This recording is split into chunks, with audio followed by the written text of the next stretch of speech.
আপনি কি জানেন আপনি প্রতিদিন যে সফট ড্রিঙ্কসটা পান করছেন সেটাই হতে পারে আপনার উচ্চ রক্তচাপ, ফ্যাটি লিভার, এমনকি হতাশার পেছনের অন্যতম কারণ? আমরা ফ্যাট বা লবণকে দোষ দিই, অথচ বাংলাদেশের নিউট্রিশন প্রোফাইল বলছে এদেশের মানুষ স্যাচুরেটেড ফ্যাট বা রেড মিট খুব একটা বেশি খায় না। তবে আমরা খাই বিপজ্জনক মাত্রায় রিফাইন্ড কার্বোহাইড্রেট।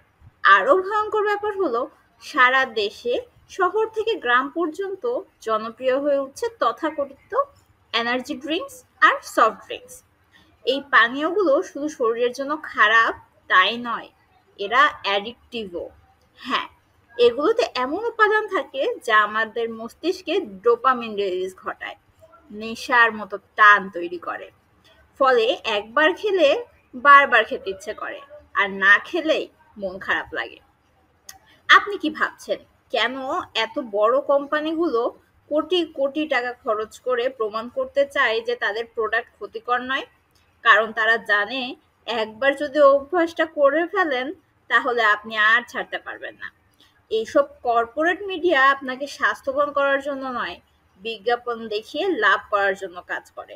তাই আপনার স্বাস্থ্যের দায়িত্ব আপনাকেই নিতে হবে।